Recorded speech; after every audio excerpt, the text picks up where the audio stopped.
2013, now we are jumping into the pool. Right? It's hard to separate them out, yes? Yes, great metaphor after just talking Yeah. about Neptune. Well, all the Mercury retrogrades in 2013 are in water signs. So what do you So think it's of more that? water.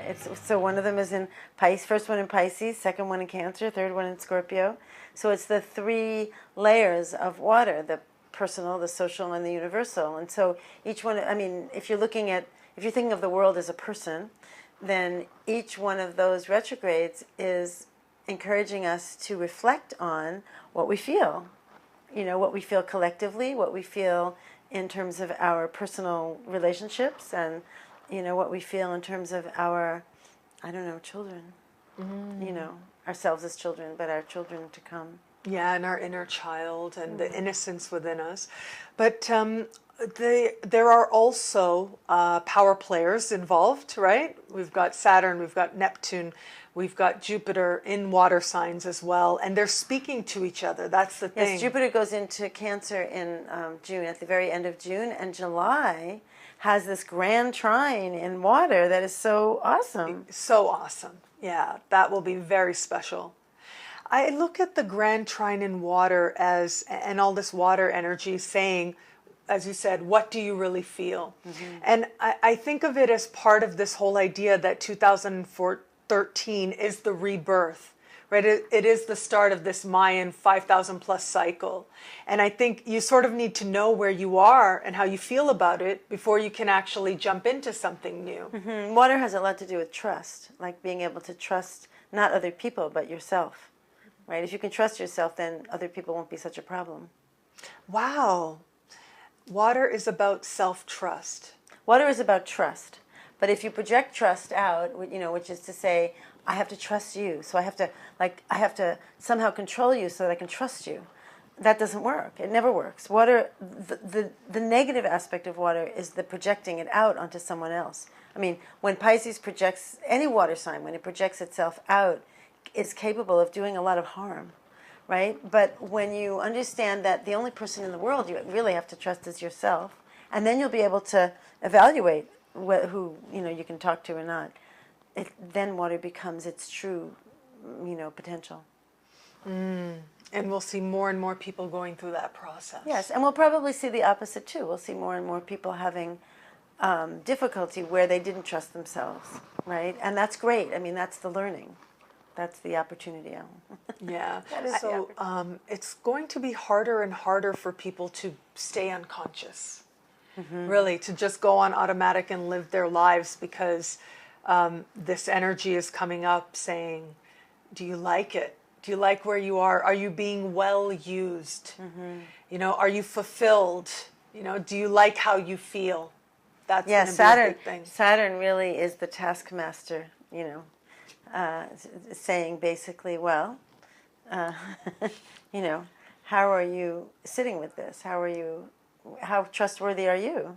And politically, worldwide, what do you think? I think there's going to be a lot of need, you know, a lot of people in a lot of need. And I remember in the 80s there was sort of this this wave of consciousness that sort of swept the world briefly, where everybody wanted to help Africa, wanted to feed children in Africa, and there were songs, concerts, and there was a big move towards that, and perhaps we'll see something like that as well in 2013. I could see that being a very big... and music being a part of it. Music would be great. Yeah, because it is water, music, art.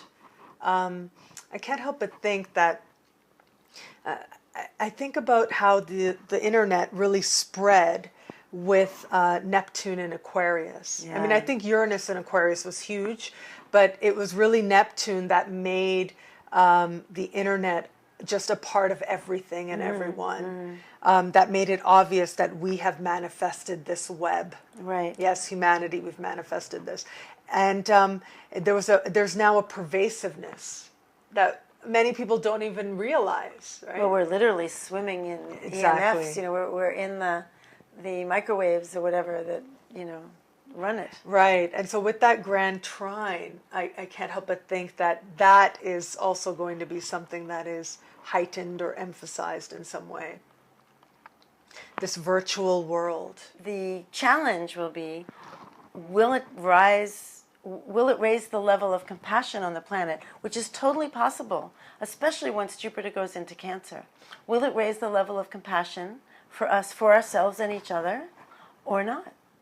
Because if the water is only about projection, it's cruel. Water is really nasty if it's about projection, right? Because it's very basic how it works. It's like if water's about feeling, so if I don't want to feel something, then I project it onto you and I make you feel it, and then I feel like I'm not feeling it. So I hurt you, so you feel the pain, and then I feel like I don't have to hurt you. I wouldn't do that.